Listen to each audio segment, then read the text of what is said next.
Gold, trusted gold buyers. మీరు తాకట్టు పెట్టిన బంగారాన్ని విడిపించి ఈ రోజు ఉన్న మార్కెట్ ధరకు కొనబడను.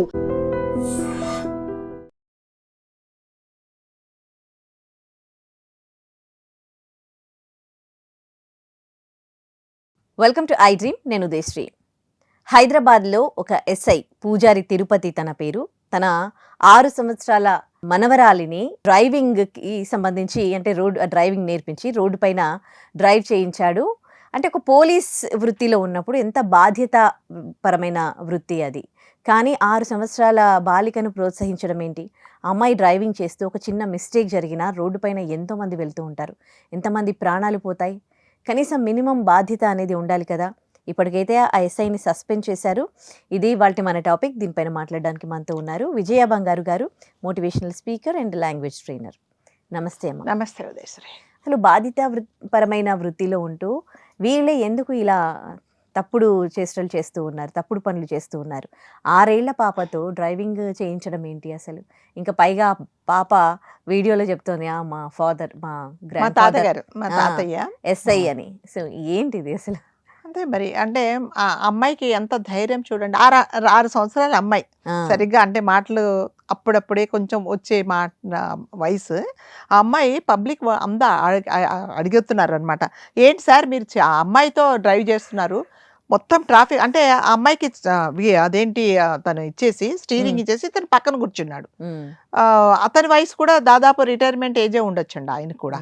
సో వెనకంతా ట్రాఫిక్ ఆగిపోయింది. ఆగిపోతే అసలు ఏమైంది ఏంటి అని అందరూ పరిగెత్తుకుంటూ వస్తే ఆ అమ్మాయితో స్టీరింగ్ ఎలా తిప్పాలని చూపిస్తున్నాడు. అప్పుడు అందరు అడిగారు, అదేంటి అంత చిన్న అమ్మాయికి మీరు ఇది ఇచ్చారు, వెనకందరు ట్రాఫిక్ దట్టు హైవేలో, అదేదో ఇంటి ముందు కాదు, అసలు ఇంటి ముందు కూడా ఇవ్వకూడదు అతను. ఎందుకు చేస్తున్నావు అంటే, ఇప్పుడు ఏమైంది, మీకు ఏం ప్రాబ్లం అయింది, ఏం ప్రాబ్లం మీకు అని అడుగుతున్నాడు. అడుగుతూ ఉంటే ఆ అమ్మాయి అడుగుతుంది వచ్చిన వాళ్ళందరినీ, మా తాతయ్య పోలీస్ తెలుసా నీకు, తెలుసా మీకు అని వాళ్ళ మీద తిరగబడుతుంది. ఎవరి ఇన్ఫ్లుయెన్స్ అండి? అంటే తాతయ్య అనే వ్యక్తి ఒక పోలీస్ డిపార్ట్మెంట్లో ఉండి ఎంత బాధ్యతగా ఉండాల్సిన మనిషి చిన్న అమ్మాయికి మరి అప్పగించినప్పుడు ఆ అమ్మాయి అనుకుంటుందంటే ఎస్ మా తాతగారికి ఏం చేసినా కూడా కరెక్ట్ అనేసి మిగతా వాళ్ళందరికీ ఎదురు చెప్తుంది అనమాట. ఒక బాధ్యతాయుతంగా, మీకు తెలుసు పోలీసులు అంటే చాలా బాధ్యతగా ఉంటారు.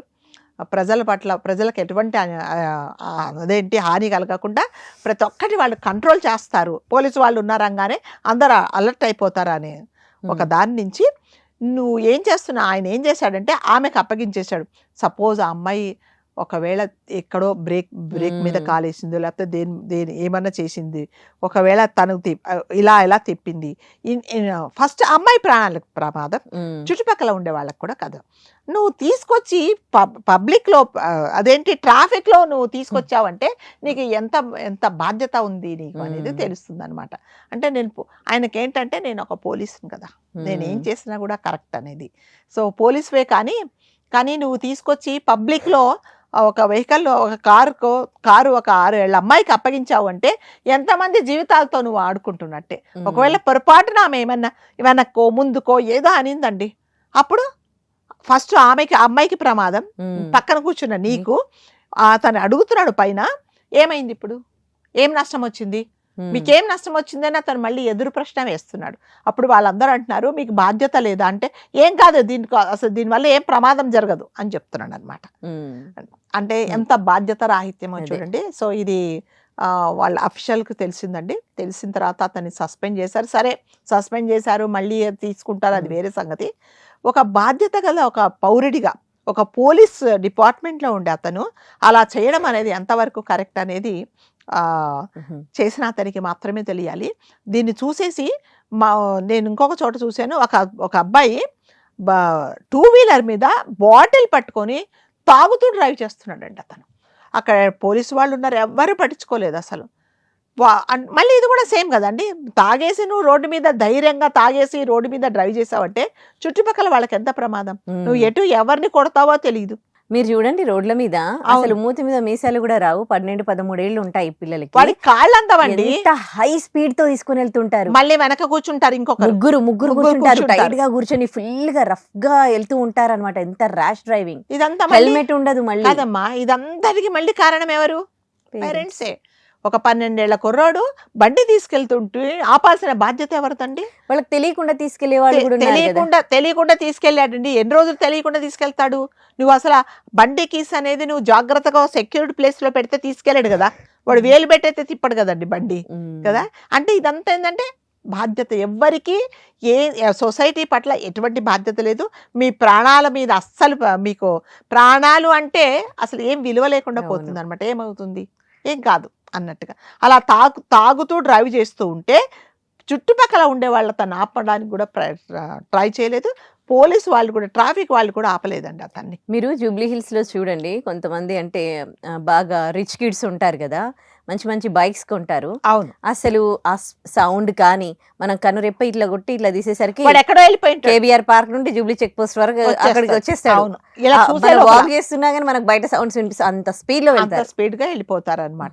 అంటే వాళ్ళ అది ఒక పెద్ద గొప్ప అనుకుంటున్నారు. కానీ రేపొద్దున ఏదన్నా అంటే ఎప్పుడు రోజులు అంటాం కదా ఉదయశ్రీ, మన రోజులు ఉండవు. ఎప్పుడు మనకు లక్ ఫేవర్ చేయదు. ఈ రోజు చాలా బాగుంటాము అని ఏమీ లేదండి. ఎప్పుడు ఏం జరుగుతుందో తెలీదు. దట్టు నువ్వు తీసుకొచ్చి పబ్లిక్ లో ఉన్నప్పుడు ట్రాఫిక్ లో ఎవరికి తగిలిస్తావో కూడా తెలియదు. వాళ్ళు ఇంకొకటి అండి, ఒక్క వీల్ మీదనే నడిపించడం నేను చూశాను.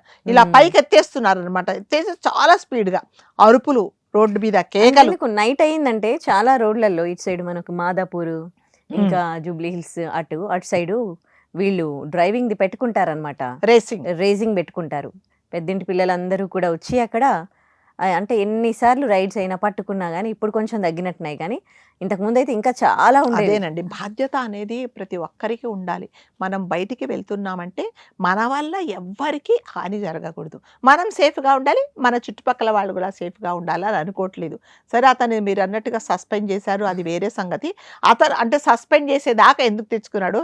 6 సంవత్సరాల అమ్మాయికి ఆ స్టీరింగ్ ఇచ్చే ముందు అసలు నేను ఇది చేయడం తప్ప కరెక్టా అనేది కూడా అతను ఆలోచించకుండా అలా ఇచ్చాడు. అంటే అతని మైండ్ సెట్ ఎలా ఉందో, ఆయన డ్యూటీ ఎలా చేశాడో మరి తెలియదు. అదే కదా, ఎంతమంది ట్రాఫిక్ అంటే నువ్వు ఆపాలి. పోలీస్ వాళ్ళు అంటేనే ఒక క్రమశిక్షణ గల వృత్తి అని మనం అనుకుంటాం. అదే ఎన్ని సంవత్సరాలు ఎంత క్రమశిక్షణగా చేశారో దీన్ని బట్టి అర్థమవుతుంది. కాబట్టి దయచేసి పిల్లల్ని పిల్లల్లాగా పెంచండి. డ్రైవింగ్ నేర్చుకుంటే వయసు వచ్చినప్పుడు తప్పకుండా నేర్చుకుంటారు వాళ్ళు. మీరు తీసుకొచ్చి ఆ అమ్మాయికి స్టీరింగ్ అప్పగిస్తే ఆయన అంత ధైర్యంగా, మళ్ళీ చెప్తున్నా, ఎంత ధైర్యంగా ఏమైంది ఇప్పుడు, ఏంటి మీకేం ప్రాబ్లం వచ్చింది అని అంత ధైర్యంగా అయ్యో పొరపాటు అయింది. అసలు పొరపాటే ఆయన చేసింది, పొరపాటు కాదు. పొరపాటు అంటే మనకు తెలియకుండా చేసిందండి. నువ్వు ధైర్యంగా పక్కన కూర్చొని స్టీరింగ్ ఇస్తే అదేంటి, పిల్లలకు నిజంగా కారు నడప సరదాగా ఉంటుంది. ఎక్కడో ట్రాఫిక్ లేని చోట పక్కన ఆపేసి ఇంజన్ మొత్తం ఆపేసి కాసేపు స్టీరింగ్ మీద కూర్చోబెట్టి తర్వాత పక్కన కూర్చోబెట్టి, లేకపోతే నీ ఒళ్ళో కూర్చోబెట్టుకుని అది చేసినా కూడా తప్పు. ఒకవేళ అలా చేసినా కూడా పర్లేదండి. మీరు తీసుకొచ్చి అలా వదిలేస్తే ఎంత ప్రమాదం చెప్పండి. కాబట్టి ఎవరైనా సరే మనం బయటకు వచ్చినప్పుడు మనకు కూడా కొన్ని బాధ్యతలు ఉంటాయి అనేది మాత్రం ప్రతి ఒక్కరు అంటే నేను పోలీస్ని అన్న గర్వం ఉంటుంది. నేను ఏం చేసినా కూడా కరెక్ట్ అని అనుకున్నాడు. నువ్వు ఏం చేసినా ఎప్పుడు కరెక్ట్ అంటే నీ ఇంట్లో నువ్వేం చేసినా కరెక్ట్. నువ్వు తీసుకొచ్చి 10 మంది ప్రాణాలతో నువ్వు ఆడుకుంటే ఏదన్నా జరిగింది అనుకోండి, ఫస్ట్ నీ మనవరాలకి ఏమవుతుందో తెలియదు అనకూడదు. కానీ చుట్టుపక్కల వాళ్ళకి ఏమి తెలియని అమాయకులు ఎంతమంది బలవుతారు. కాబట్టి ప్రతి ఒక్కరూ బాధ్యత అనేది తప్పకుండా నేర్చుకోవాలి, తెలుసుకోవాలి, నేర్పించాలి. రైట్. థ్యాంక్ యూ అమ్మా. Thank you.